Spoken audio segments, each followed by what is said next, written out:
In this video we're going to be looking at the TwoRide Drive Chain Adjuster tool.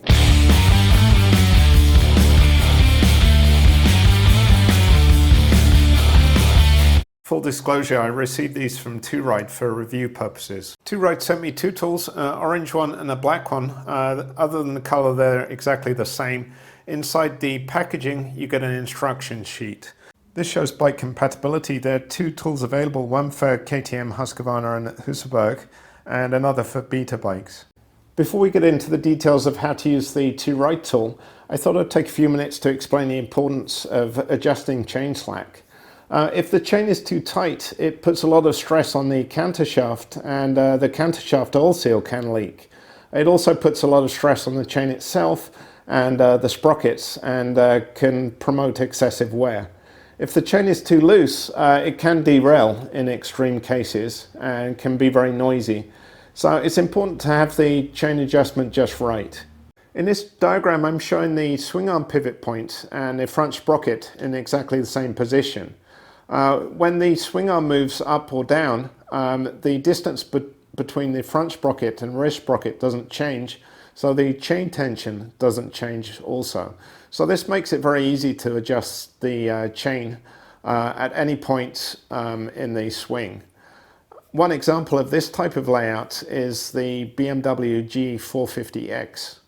However, one complication with most dirt bikes is the swing arm pivot point and the front sprocket are in different positions. So here you can see my 2019 Ktm 250 TPI, and the swing arm pivot point is about here and the front sprocket is here, so they're separated by over 2 inches.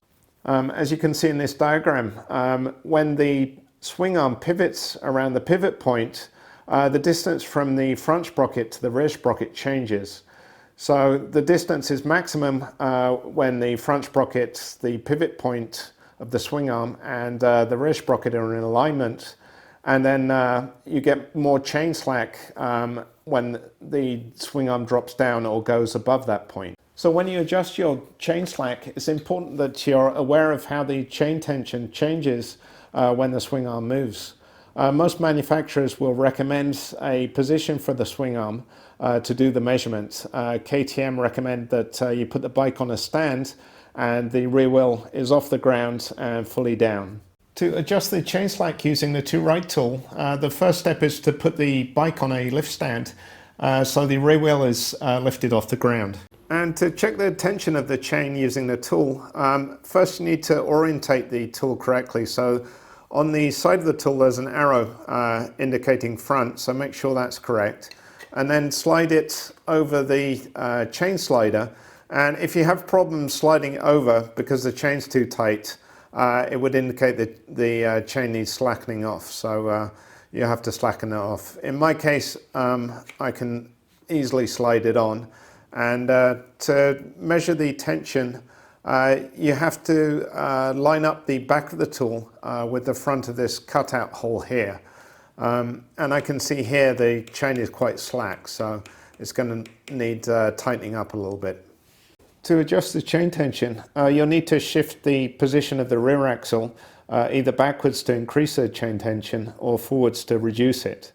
The stock Ktm adjusters are like this. They have a lock nut here which you need to loosen first, and once you've loosened off the rear axle nut, you can turn this adjuster on both sides equally and change the tension. So loosen off the lock nut first on both sides, and then you can loosen off the rear axle nut. And then to adjust the chain tension, it's really trial and error. In my case, I need to increase the tension, so I'm going to wind the adjuster out that much on both sides, do up the axle again, and check the tension.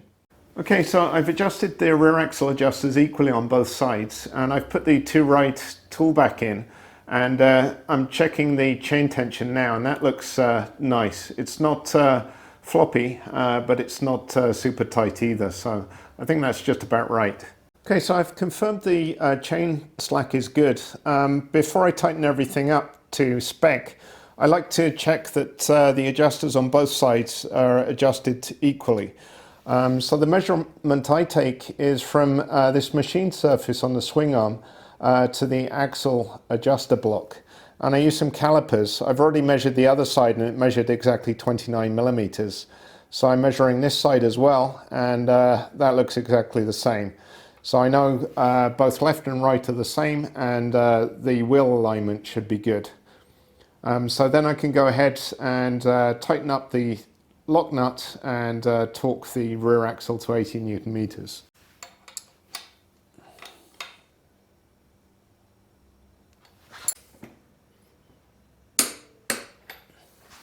Okay, so that's the chain adjustment complete using the TwoRide tool.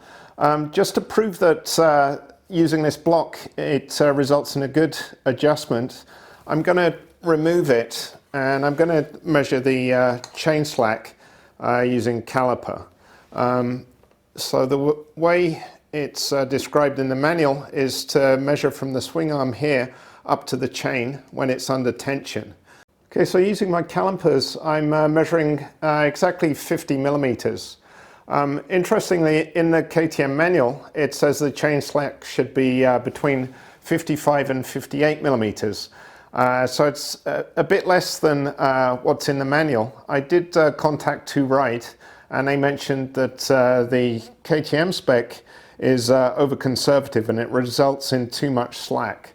Okay, so next, to confirm that the chain isn't too tight, I'm going to take off the rear shock and then manually move the swing arm through the full range of motion and check that at no point the chain is too tight.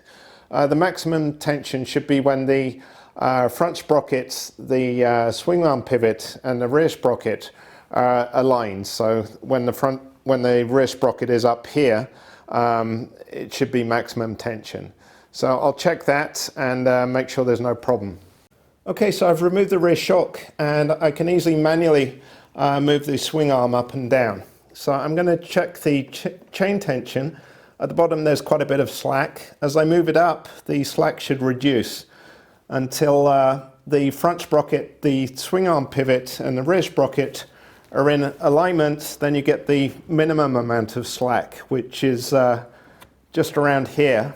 And you can see even here I still have some slack. It's not super tight. And as I continue to go up, I get more slack. So that adjustment looks pretty much perfect, and I'm happy with that. So in summary, the TwoRide chain adjustment tool is very easy to use and results in excellent chain adjustment.